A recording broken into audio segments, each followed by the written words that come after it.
तुम जीना चाहते हो तो जीते क्यों नहीं, बुज़दिली हलक तक है इसे पीते क्यों नहीं। हाल ही में एक बयान दिया गया है एल&टी के जो चेयरमैन हैं एस.एन. सुब्रमण्यम साहब के द्वारा कि व्यक्ति को 90 घंटे तक सप्ताह में काम करना चाहिए। क्यों नहीं करना चाहिए? लोग करते हैं काम, लेकिन ये बयान काफ़ी नहीं है कि कहते हैं कि कब तक आप अपनी बीबी को ताकते रहोगे। बीबी को ताकना कोई गुनाह है? इंसान के लिए आजकल दुनिया में है ही कौन? ना तो रिश्ते नाते, किसी पे किसी का कोई भरोसा नहीं है। ये बयान ऐसे ही नहीं दिया गया है, ये बयान बहुत सोच समझ के दिया गया है। आज वो ये बात अपनी बीबी, आपकी बीबी के लिए कह रहे हैं, कल को बच्चों के लिए कहेंगे, आपके माता पिता के लिए कहेंगे कि बूढ़े बुजुर्ग हैं, उनका घर में काम ही क्या है। सोचिए कि ये किस मानसिकता से ये बयान दिया गया है। इससे पहले भी कई बयान आए हैं कि काम करना गुनाह नहीं है, बिल्कुल करना चाहिए व्यक्ति को, लेकिन जिस मायने से जो है बयान दिया गया है वो काफी निंदनीय है। आप कितना पैसा कमाते हैं? अगर इंसान के लिए पत्नी और बच्चे ही उसके जीवन में नहीं रहेंगे तो उस पैसे का क्या करेगा? और फिर आपके रिश्ते कैसे हैं पत्नी से, ये आपके लिए मायने रखता है। ये बयान ऐसे ही नहीं दिया गया है, ये एक चैन है जो इंसान का माइंडसेट सेट किया जा रहा है। पहले ये कहा गया कि सरकारी नौकरियां पर्याप्त नहीं है। क्या सबको सरकारी नौकरियां मिल जाएंगी? सबको कल भी नहीं मिलती थी, सबको आज भी नहीं मिलती हैं। लेकिन अगर हम संभावनाएं खत्म कर देंगे तो आने वाले समय में कौन किस पे भरोसा करेगा? प्राइवेट कंपनियों में कितना शोषण होता है क्या आप जानते हैं? जो लोग प्राइवेट नौकरी कर रहे हैं वो क्यों सरकारी नौकरी पाना चाहते हैं? हर कोई क्यों नहीं कर लेता है? बहुत लोग मुखरता से प्राइवेटाइजेशन के पक्ष में बात करते हैं, बिल्कुल बात करिए, ये आपके भी हो सकते हैं। लेकिन कुछ ऐसी भी चीजें हैं जो अगर लाइफ सिक्योरिटी की बात की जाए तो कौन नहीं चाहता है कि मेरी लाइफ सिक्योर हो। और अगर आप अपने व्यू से समाज का माइंडसेट तय करने लगेंगे तो ये बेहद गंभीर है।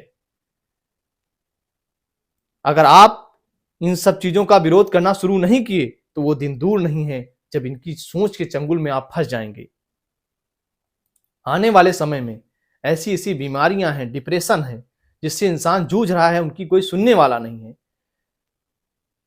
अभी तक किसी प्राइवेट कंपनी में किसी के साथ कुछ गलत हुआ तो वो किसके पास जाएगा? कौन है उसकी सुनने वाला? कोई है सुनने वाला? कोई नहीं है। तो ये हम सबकी जिम्मेदारी बनती है कि ऐसे बयानों का मुखरता से विरोध किया जाए। अगर आप कोई भी सोशल मीडिया प्लेटफॉर्म यूज करते हैं तो आप बिल्कुल, अगर नहीं बोल पा रहे हैं तो उनके खिलाफ लिखिए, क्योंकि ये हमारे आने वाले पीढ़ी के लिए बहुत ही घातक होने वाला है। कि आंकड़े पर्याप्त नहीं है। आंकड़ों में बताया जाता है कि पिछले 4 सालों में जो उद्योगपति हैं उनकी इनकम काफी ज्यादा बढ़ी हुई है, उनके ग्राफ काफी बढ़े हुए हैं, लेकिन हमारे देश की जो जीडीपी है वो गिरती जा रही है। पैसा डॉलर के मुकाबले कम होता जा रहा है, उसकी कीमत कम होती जा रही है। ऐसा क्यों? क्योंकि ये सब मुनाफेखोरी का सौदा है। ये बड़े बड़े उद्योगपति अच्छा मुनाफा कमाना चाहते हैं और ये विदेशों में सेटल होना चाहते हैं और हम लोगों का शोषण करना चाहते हैं।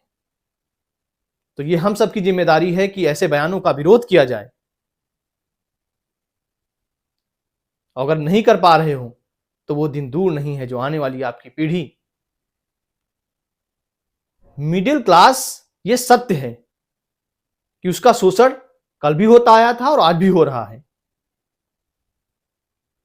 लेकिन अगर आप अपने रवैये ठीक नहीं करोगे, सोच अच्छी नहीं करोगे, तो ये दिन दूर नहीं है जब आप इनके चंगुल में फंसते जाओगे और आपका शोषण होता रहेगा। क्योंकि अभी नौकरियां जो सरकारी आ भी रही हैं कल को सोचो अगर ये सरकारी नौकरियां खत्म हो गई, संभावनाएं खत्म हो गई, अभी तो कुछ डर भी है कि लोग जो अच्छे लोग हैं वो सरकारी नौकरी की तरफ भाग रहे हैं, उनको सरकारी नौकरी मिल जा रही है। जब उनको एक दिन ये भी डर खत्म हो जाएगा कि सरकारियां नौकरी नहीं मिल रही हैं किसी को, इनकी मजबूरी है हमारे यहां काम करना, सोचो तब कितना शोषण होता होगा लोगों का। तो माफ करिए सुब्रमण्यम साहब, आपके ऐसे बयानों का समाज में कोई इत्तेफाक नहीं रखता है। तो आप क्या सोचते हैं, ये आपकी सोच है। अगर आपका कोई पर्सनल व्यू है तो आप कमेंट बॉक्स में लिखिए और किसी भी सोशल मीडिया के माध्यम से ऐसे बयानों का विरोध कीजिए, ताकि आने वाले समय में हमको इनकी सोच से, चंगुल से बचाया जा सके। धन्यवाद।